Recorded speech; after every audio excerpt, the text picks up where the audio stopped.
இப்போ தான் ஞாபகம் வருது. ஆழியார்ல வந்து ஒண்ணு அந்த வந்த உடனே வாழ்க வளமுடன் அந்த கைய வேவ் பண்ணும்போது, அந்த வைப்ரேஷன் நல்லாவே தெரியுது. இப்போ டிவியில போட்டதே அவ்வளோ நல்லா தெரியுது. நல்லா உணர முடியுது.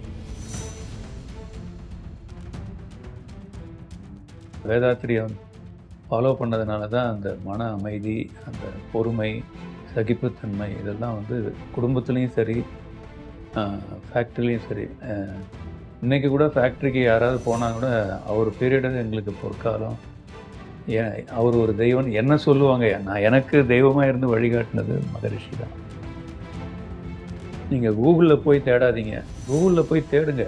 எவரெஸ்ட் மலை எவ்வளோ ஹைட்டு, அட்லாண்டிக் எவ்வளோ ஆழம். நான் வாழ்க்கை பிரச்சனைகளுக்கு, வாழ்வியலுக்கு எதெல்லாம் உதகுந்த அதுக்கு ஒரு சந்தேகம் வந்ததுன்னா, திருக்குறள் போன்ற நீதி நூல்களில் சில கிடைக்கும். அதெல்லாம் ரொம்ப பழசு, எங்களுக்கு படிக்க முடியாதுன்னா, வேதாத்திரியத்தில் பதில் இருக்கு.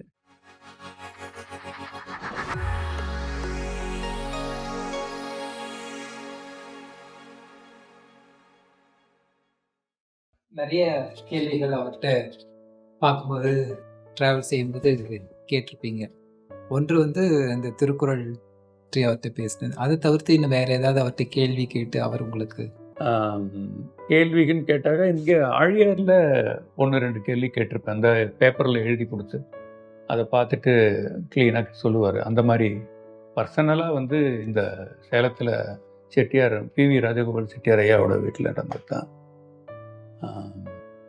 மற்றபடி நான் அவருடைய எல்லாரும் நிறைய பேர் காத்திருக்கும்போது எனக்கு ஒரு கூச்ச சுபாவம். மற்றவங்கெல்லாம் வெயிட் பண்ணிட்டு இருக்கும்போது சும்மா அது 2வது க்யூவில் நின்று போய் பார்க்குற அந்த பொறுமை எல்லாம் கிடையாது. கூச்ச சுபாவமும் இருந்தது அப்போ. அதனால அவ்வளோ அது எழுதி கொடுத்ததுல எது எழுதி கொடுத்து பதில் சொன்னார் இல்லையா? ஆமாம். என்ன மாதிரி கேள்வியை நீங்க கேட்டீங்க? ஞாபகம் இல்லை எனக்கு என்ன எழுதி கொடுத்தேன்னு. ஏன்னா 4 வருஷம் தான் அட்டன் பண்ணேன். 87, 88, 89, 90. காலையில ஒரு உணவு முறையில பண்ணுவாங்க சாமி சாப்பிட போகும்போது. ஆமாம். உணவு முறை வந்து இன்ஃபேக்ட் எங்கள் வீட்டுக்கு வந்து சாப்பிடக்கூடிய ஒரு வாய்ப்பு கிடைச்சது எனக்கு. நான் அதை மிஸ் பண்ணிட்டேன். அவர் அதுக்கப்புறம் சொல்கிறாரு, உலகநாதன் ஐயா நீங்கள் சொல்லியிருந்தீங்கன்னா நாங்கள் ஏற்பாடு பண்ணியிருப்போமே, உங்கள் வீட்லேயே சாப்பிட்ற மாதிரி பண்ணியிருப்போமே அப்படின்னாரு. அதை மிஸ் பண்ணிட்டேன். ரொம்ப எளிமையாக உணவு முறையில் வந்து ரொம்ப அந்த எவ்வளோ வேணுமோ அதை சாப்பிட்ணுன்ற ஒரு பக்குவம் இருந்திருக்கு. நான் அவர் கூட பக்கத்தில் உட்காந்து சாப்பிடக்கூடிய பாக்கியம் எனக்கு கிடைக்கல. அதை நேரம் மிஸ் பண்ணிட்டேன்னு இப்போ வருத்தப்படுறேன். நான் இன்ஃபேக்ட் அவர் மகரிஷி இல்லாமல் சுபு உலகநாதன் ஐயா மற்றவங்க எல்லாம் காயக்கல்பம் ப்ரோக்ராம் ஒன்று முடிச்சுட்டு, இல்லை மகரிஷி ப்ரோக்ராம் தான் அது. இந்த தெய்வீகம் கல்யாண மண்டபம்ல அது முடிச்சுட்டு அதுக்கப்புறம் எங்கேயோ வந்து எங்கள் வீட்டில் ஒரு நாள் எல்லோரும் சாப்பிட்டாங்க. மகரிஷி அப்போ எங்கேயோ ரெஸ்ட்டில் இருந்தாங்க அப்போ செட்டியார் வீட்டில். இப்போ தான் ஞாபகம் வருது. ஆழியாரில் வந்து ஒன்று அந்த வந்த உடனே வாழ்க வளமுடன் அந்த கையை வேவ் பண்ணும்போது, அந்த வைப்ரேஷன் நல்லாவே தெரியுது. இப்போ டிவியில் போட்டதே அவ்வளோ நல்லா தெரியுது. நல்லா உணர முடியுது. இன்றைக்கி நேரில் எப்படி இருந்திருக்கோம், அது ஒரு மறக்க முடியாத ஒரு நிகழ்வு. அந்த உணர்வு, அவருடைய கையிலிருந்து வரக்கூடிய காந்த அலை.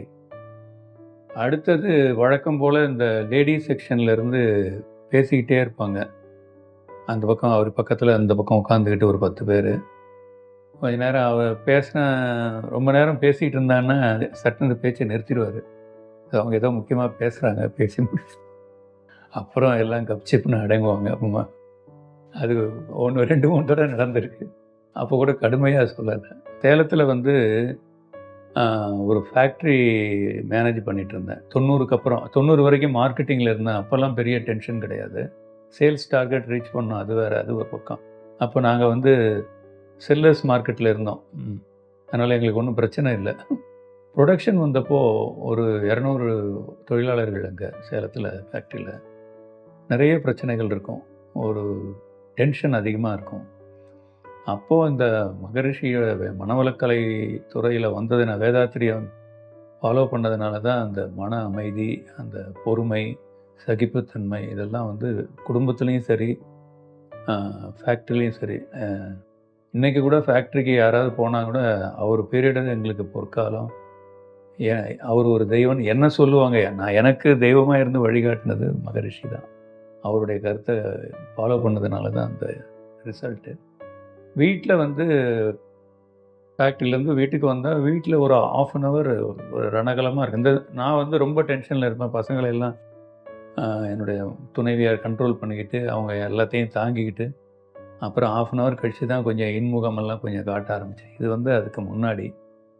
அதுக்கப்புறம் தான் புரிஞ்சுது. வீட்டுக்கு வரும்போது செருப்பை கழட்டும் போதே நம்முடைய பிரச்சனைகள்லாம் தூரம் கழட்டிட்டு குடும்பத்தோட அமைதியாக இனிமையாக இருக்கணுன்ற ஒரு நல்ல பண்பெல்லாம் இங்கே வந்த பிறகு தான். அது பெரிய மாற்றம். அதில் ஒன்றும் சந்தேகமே இல்லை. நிறைய மாற்றங்கள். அதாவது சில சமயம் கோபம் எப்போ வந்ததுன்னா கூட நீங்கள் என்ன அவ்வளோ தூரம் போய் கூட இன்னும் மாறலையா அப்படின்ற இன்னும் கொஞ்சம் குத்தி காட்டுவாங்க. இது இந்த சந்தர்ப்பத்தை யாருக்கும் கொடுக்கக்கூடாது அப்படின்றதுக்காகவே ரொம்ப விழிப்புணர்வோடு இருக்கும். அதனால தான் சினம் தவிர்த்தல்னு சொல்கிறாரு மகரிஷி. Neutralise your anchor. அது வரத்தான் செய்யும்.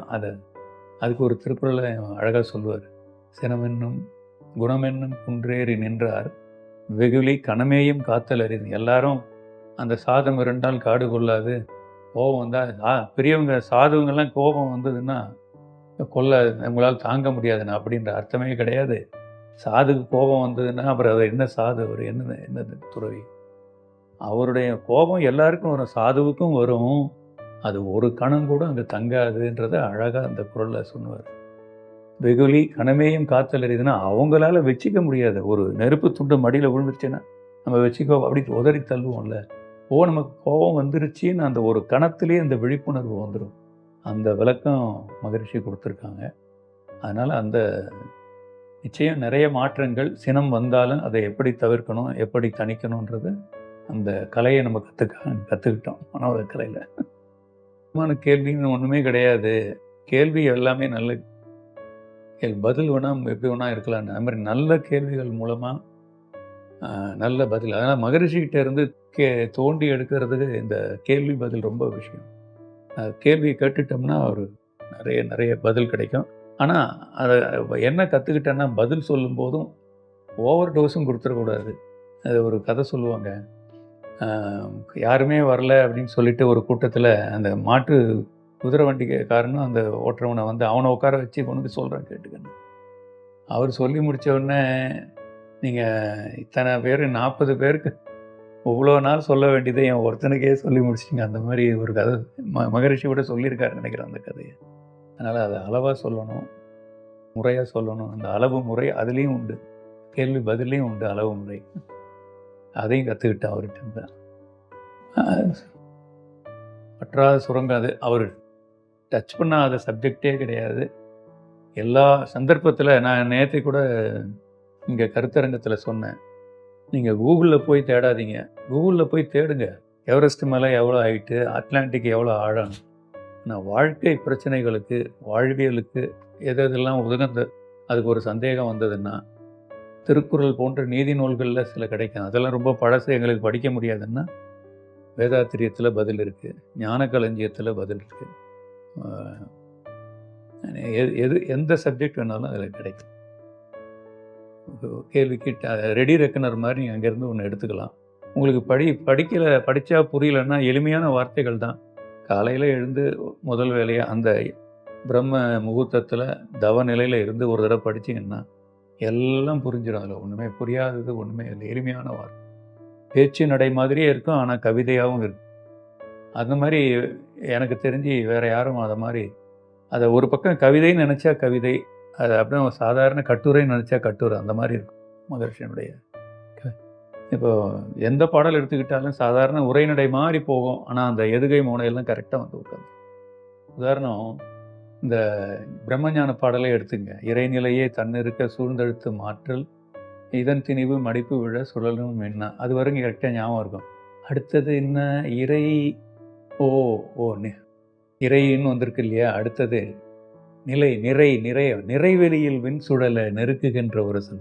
அப்போது இந்த எதுகை மோனை வந்து இதை மனசில் பதிய வைக்கிறதுக்கும் ஞாபகப்படுத்துறதுக்கும் உதவிகரமாக இருந்திருக்கு. அதுக்காகத்தான் அதை பயன்படுத்திக்கிட்டாரே தவிர கவிதையெல்லாம் எழுதி ஒரு கவிஞர்னு பட்டம் வாங்கினதுக்காக இல்லை. சாதாரண விஷயங்கள் அதே நேரத்தில் ஆழமான கருத்துக்களை கொண்ட ஒரு விஷயத்த ஒரு கான்வர்சேஷன் மாதிரி எளிமையான வார்த்தைகளில் பாடலாகவும் காலத்தால் அழியாத பாடலாகும்.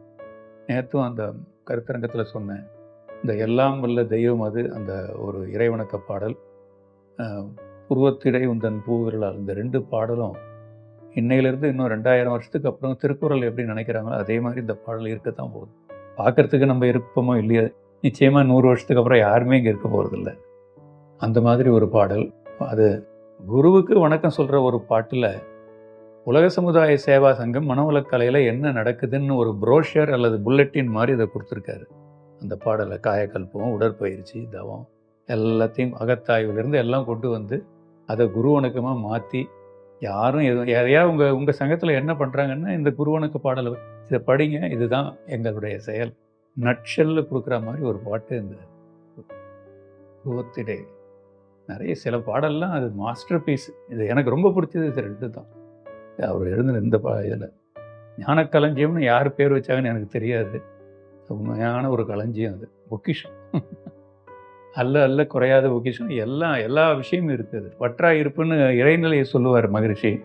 அவருடைய ஞானக்களஞ்சியமும் வற்றாயிருப்பு தான்.